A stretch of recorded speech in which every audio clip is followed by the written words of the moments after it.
Medical కాలేజీల ప్రైవేటీకరణకు వ్యతిరేకంగా కోటి సంతకాల సేకరణకు ఏదైతే మన ప్రియతమ నాయకుడు జగన్మోహన్ రెడ్డి గారు పిలిపించారో ఆ కోటి సంతకాల కార్యక్రమాన్ని విస్తృతంగా చేయాలని చెప్పి ఆనాడు నిర్ణయం తీసుకున్నాం.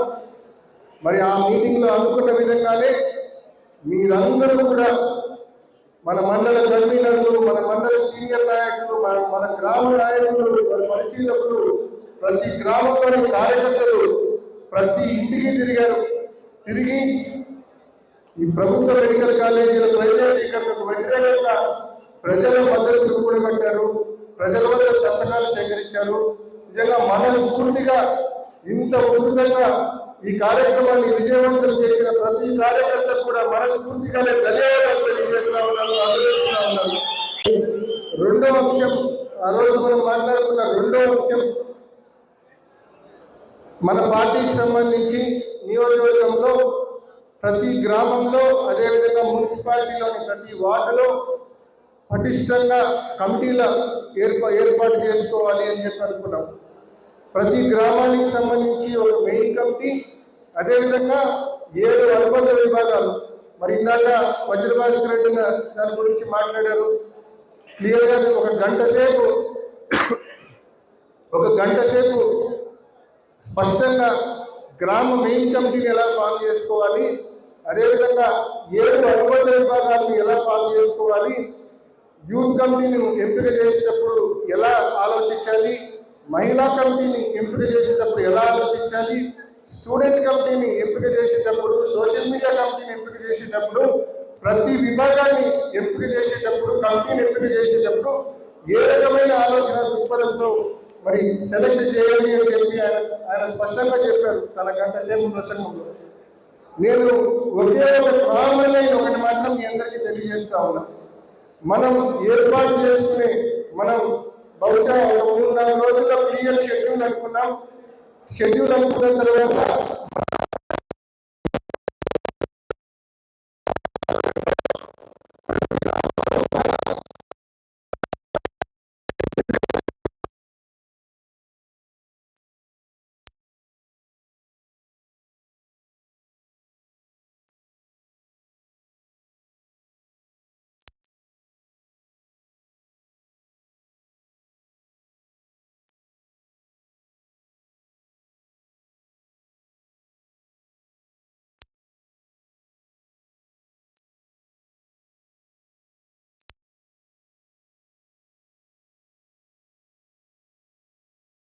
ఏ రకంగా ఫిల్ చేసుకోవాలా, ప్రతి కమిటీ సభ్యుడికి సంబంధించిన పేరు, వయస్సు, ఫోన్ నెంబరు, ఓటర్ ఐడి కార్డుతో పాటు వాళ్ళ ఫోటోలతో పాటు ఏమేమి కావాలో వాళ్ళ సమాచారం అనేది కూడా వాళ్ళకి సమాచారం ఏమేమి ఇవ్వాలనేది కూడా స్పష్టంగా మరి పరిశీలకులకు, మన లీడర్లందరికీ కూడా తెలియజేస్తాం. మరి తప్పకుండా ఒక 2-3 రోజుల్లో ఈ ప్రక్రియ మొదలు పెట్టాలా. డిసెంబర్ 18 కల్లా ఈ కమిటీల ఎంపిక ప్రక్రియను కొలికి తీసుకొని రావాలా. ఏ రకంగా అయితే ఈ ప్రభుత్వ మెడికల్ కాలేజీలను ప్రైవేటీకరించే విషయంలో దానికి వ్యతిరేకంగా ఏ రకంగా అయితే మనం గ్రామానికి తిరిగి ప్రజల మద్దతు కూడగట్టామో, ఈ కమిటీల ఏర్పాటు కోసం కూడా మన నాయకులు ప్రతి గ్రామానికి వెళ్ళి ప్రతి గ్రామంలో కూర్చొని ఈ కమిటీల ఏర్పాటును విజయవంతంగా చేయవలసిందిగా ప్రతి ఒక్కరిని కూడా మనవి చేస్తా ఉన్నా, రిక్వెస్ట్ చేస్తా ఉన్నా. గతంలో మనం ఇంతకుముందు కమిటీలు వేసినాం, ఒక 3-5 ఏళ్ల క్రితం కమిటీలు వేసినాం. కానీ ఎలా వేసినాం, ఒక గంట సేపు మన ఇంట్లోనో ఆఫీస్లోనో కూర్చొని పేర్లు టక రాసేసి ఇచ్చినాం. అలాంటి కమిటీలు మనకు వద్దు. ప్రజాస్వామ్యబద్ధంగా గ్రామంలో కూర్చొని, రచ్చబండి దగ్గర కూర్చొని ఏర్పాటు చేసే కమిటీలు కావాలి. నికార్సైన వైఎస్ఆర్ కాంగ్రెస్ పార్టీ నాయకులు, కార్యకర్తలు, అభిమానులు అందరూ కూడా ఈ కమిటీల్లో కవర్ కావాలా. అవసరమైతే గ్రామానికి 100 కాకుండా 150 కానివ్వండి. ప్రతి ఒక్కరు కూడా మన పార్టీని అభిమానించి ప్రేమించే ప్రతి ఒక్కరు కూడా ఆ కమిటీల్లోకి వచ్చే విధంగా మీ అందరూ కూడా చర్యలు తీసుకోవాల్సిందిగా, ఆ ఆలోచనతో మీ అందరూ కూడా కమిటీల కూర్పును, కమిటీల నియామకాన్ని చేపట్టవలసిందిగా మీ అందరినీ పేరున మనవి చేసుకుంటూ, ముఖ్యంగా మాట్లాడుతూ చాలా చక్కగా రాష్ట్రంలో ఉన్న పరిస్థితి ఏంది, నియోజకవర్గంలో ఉన్న పరిస్థితి ఏంది అనేది చాలా క్లియర్గా చెప్పారు. మరి ఒకటే చెప్తా ఉన్నాం, ఇవాళ ఆరోగ్యశ్రీ పూర్తిగా అటకెక్కింది. ఫీజు రీయింబర్స్మెంట్ డబ్బులు చెల్లించడంలా దాదాపు కాలేజీలకి 7,000 కోట్లు బకాయిలు కట్టాలి. కాబట్టి పిల్లల సర్టిఫికేట్ రావడంలా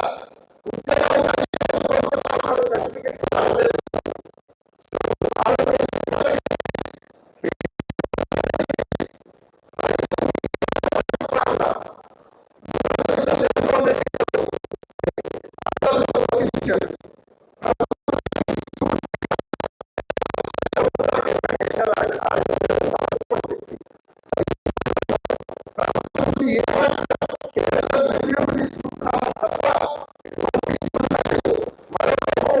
అరటి రైతులకు కనిపించరు, చిన్న రైతులకు కనిపించరు, ఉల్లి రైతులకు కనిపించరు.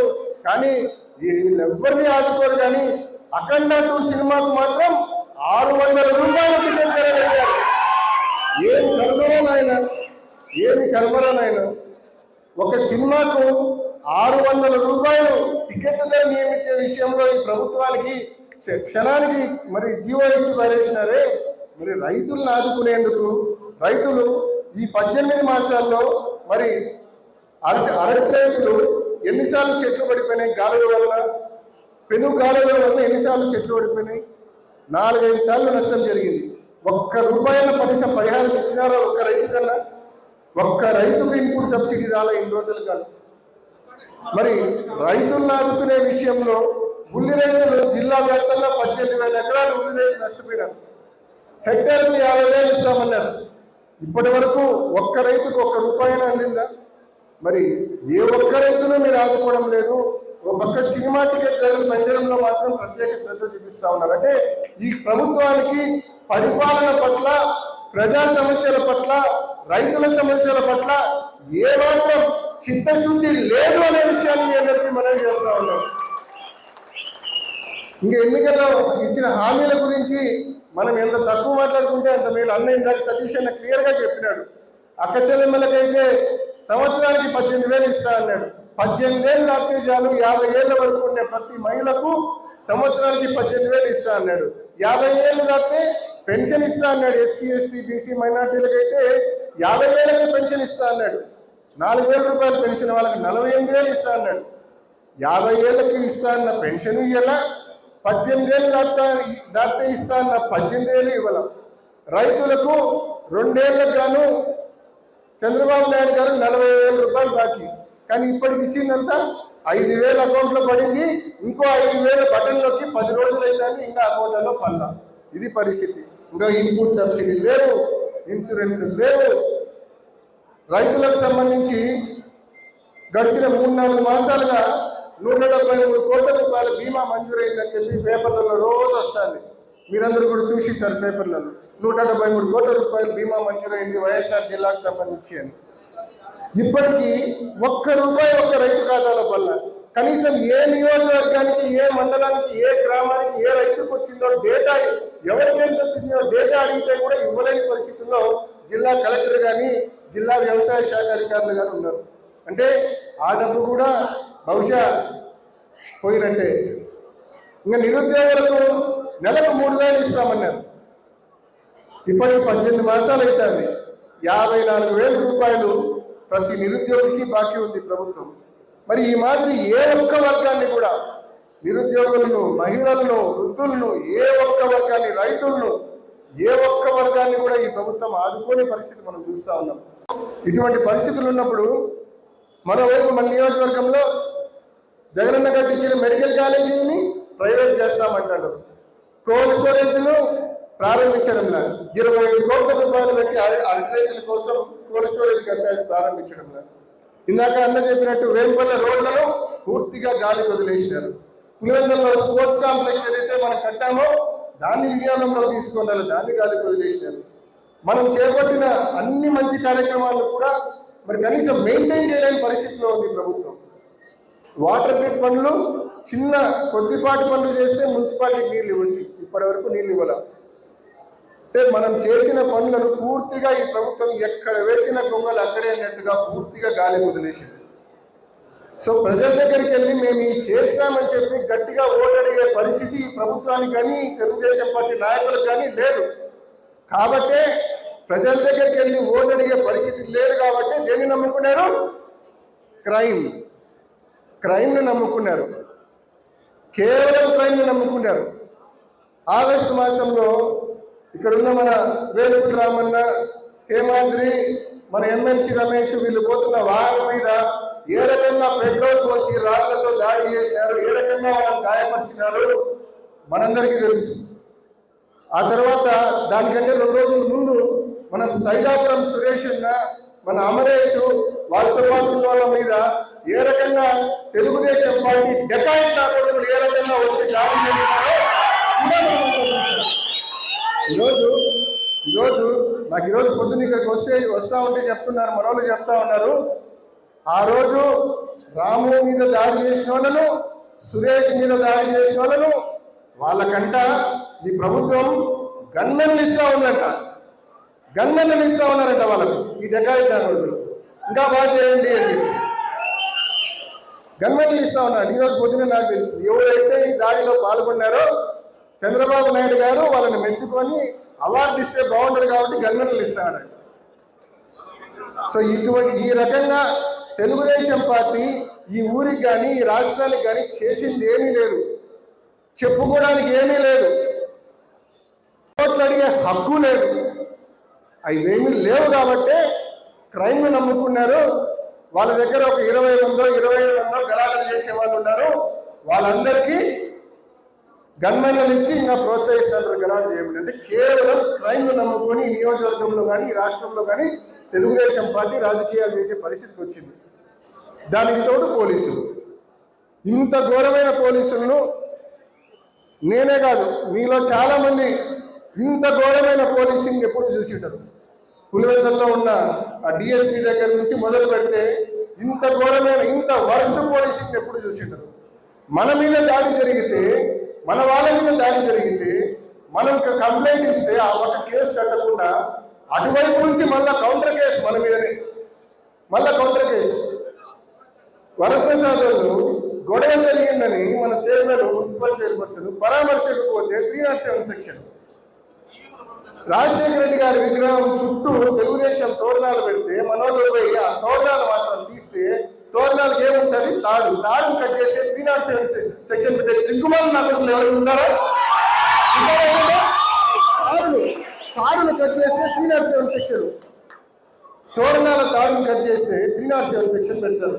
దానికి మళ్ళా ఎవరిలో తరిమినామంట, కత్తులు తెచ్చినామంట, రాడ్లు తెచ్చినామంట, ఇంకా దాని కథ అల్లి 307 కడతారు. ఇంత ఘోరంగా పోలీసింగ్ ఉంది పులివెందుల నియోజకవర్గంలో ఈ రాష్ట్రంలో.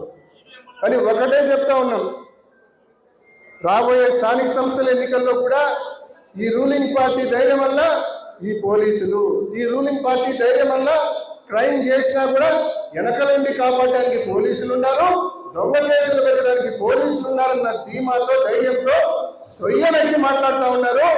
వాళ్ళందరికీ కూడా మనం ఓపిక ఎదుర్కొందాం. ఎలక్షన్ రోజు ఖచ్చితంగా ఢీ కొడదాం.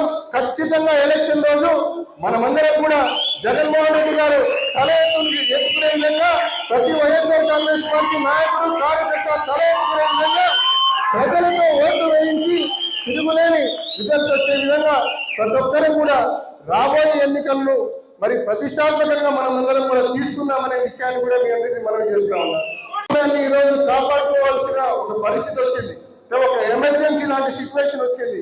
మొన్న చూసినాం ఆగస్టు మాసంలో వీళ్ళు ఏ మాదిరి చుట్టుపక్కల నియోజకవర్గాలు మొత్తం నుంచి 4-5 వేల మందిని ఒక పులివెందుల మండలం మీదకి తెచ్చి పోలీసులను అడ్డం పెట్టుకొని ఏ రకంగా దత్తమ్మ రాజకీయం చేశారో మనం చూసినాం.